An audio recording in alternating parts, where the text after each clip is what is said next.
Siti Hadjorotini Am dengan NIM T2019-4043. Di sini saya akan membahas tentang pembahasan yang pertama, yakni tentang pengertian media pembelajaran. Media pembelajaran menurut para ahli. 1. Menurut Arif Sadiman, media pembelajaran adalah segala sesuatu yang dapat digunakan untuk menyalurkan pesan dari pengirim ke penerima, sehingga dapat merangsang pikiran, perasaan, perhatian, dan minat siswa sedemikian rupa sehingga proses belajar terjadi. Kedua, menurut Oemar Hamali, media pembelajaran merupakan alat, metode, atau teknik yang digunakan dalam rangka lebih mengefektifkan komunikasi dan interaksi antara guru dan siswa dalam proses belajar di sekolah maupun pendidikan di sekolah.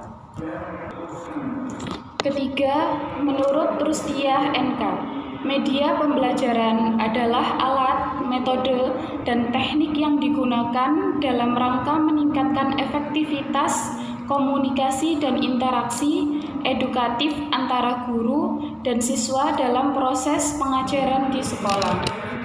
Keempat, menurut Mudhafir, media pembelajaran adalah sumber belajar secara luas dan media dapat diartikan dengan manusia, benda, ataupun peristiwa yang membuat kondisi siswa untuk lebih memungkinkan memperoleh pengetahuan, keterampilan, ataupun sikap.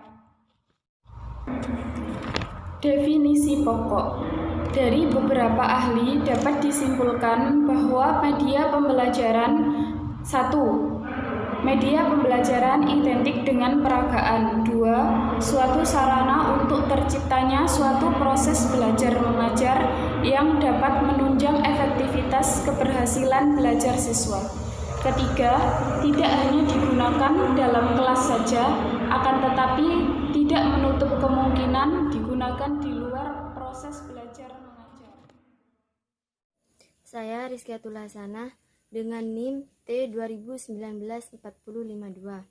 Baik, di sini saya akan menjelaskan tentang sejarah perkembangan media pembelajaran. Dalam sejarah pendidikan, guru merupakan satu-satunya sumber untuk memperoleh pelajaran.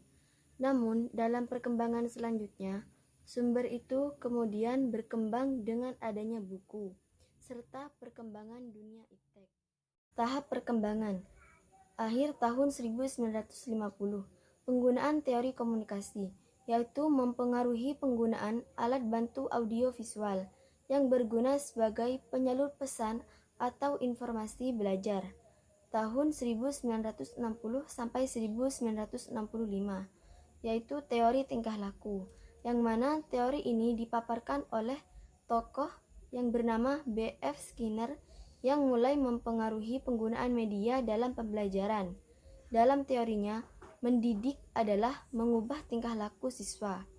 Tahun 1965 sampai 1970. Sistem approach, yaitu mendorong digunakannya media sebagai bahan integral dalam proses pembelajaran. Abad ke-20, yaitu pembelajaran audiovisual.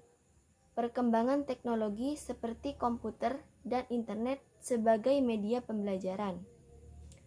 Selanjutnya yaitu ringkasan pembelajaran.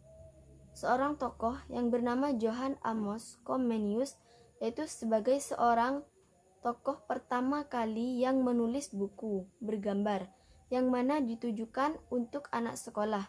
Buku itu berjudul Orbis Sensualium Pictus pada tahun 1657. Pada mulanya, media hanya dianggap sebagai alat bantu mengajar. Masuknya pengaruh teknologi audio sekitar abad ke-20, alat visual untuk mengkonkretkan ajaran yang dilengkapi dengan alat audio, sehingga kita kenal dengan audiovisual aids atau disingkat dengan AVA.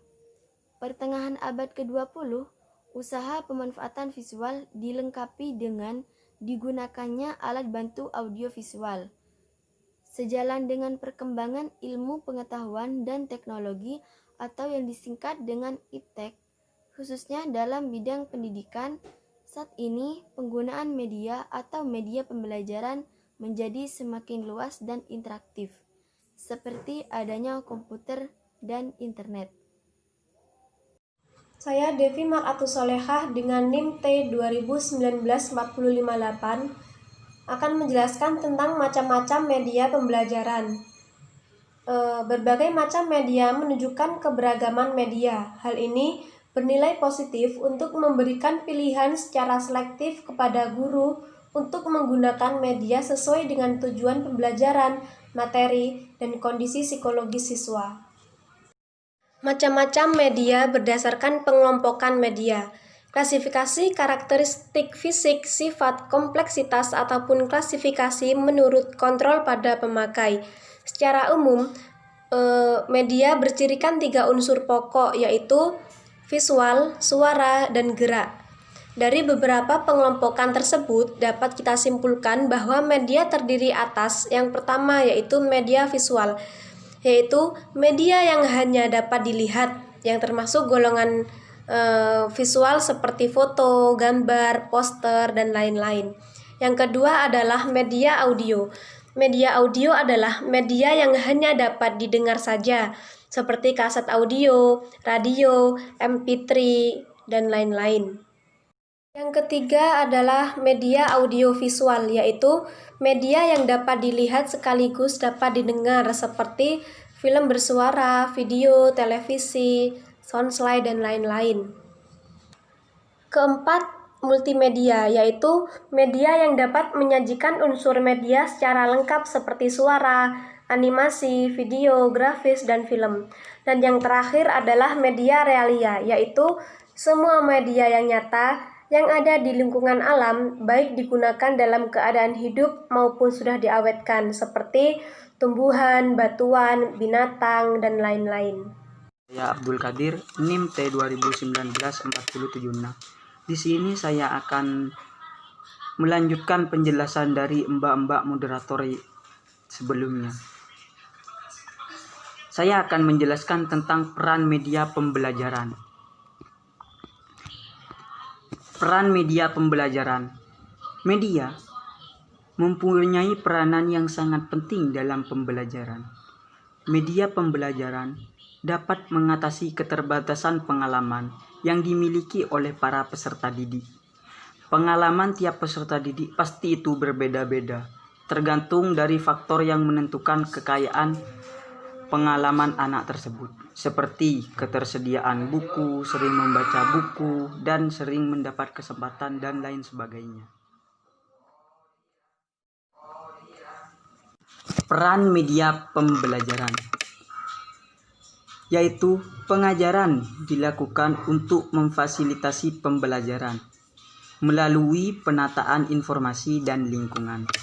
Proses transmisi informasi dari suatu sumber ke suatu tujuan disebut komunikasi. Karena pembelajaran biasanya tergantung pada penyerapan informasi baru. Pengajaran yang efektif tidak akan terlaksana kecuali terjadi komunikasi.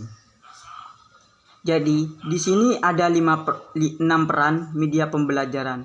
Yang pertama adalah media pembelajaran memungkinkan adanya interaksi langsung antara peserta didik dengan lingkungannya. Yang kedua, media menghasilkan keseragaman pengamatan. Dan yang ketiga, media dapat menanamkan konsep dasar yang benar, konkret, dan realistik. Dan yang keempat, media membangkitkan keinginan dari minat baru. Yang kelima, media membangkitkan motivasi yang merangsang anak untuk belajar. Dan yang terakhir, media memberikan pengalaman yang integral atau menyeluruh dari yang konkret sampai dengan yang abstrak. Jadi, kesimpulan dari peran media pembelajaran atau dari semua pembahasan tadi, Media pembelajaran adalah segala sesuatu yang dapat digunakan untuk menyalurkan pesan dan mengirim ke penerima, sehingga dapat merangsang pikiran, perasaan, perhatian, dan minat siswa untuk melakukan proses belajar. Media pembelajaran dapat dikelompokkan menjadi media teks, media visual, media audio, media audiovisual, benda asli atau model, dan media gabungan komputer dengan teknologi informasi dan komunikasi. Jadi, untuk multimedia sebagai penunjang media pembelajaran, komunikasi, penyalur pesan, dan teknologi informasi, wahana informasi belajar. Hanya itu yang bisa saya sampaikan. Saya meminta maaf jika ada salah kata yang kurang berkenan, karena salah itu datangnya dari setan, benar hanya milik Tuhan, dan saya di sini hanya jadi korban.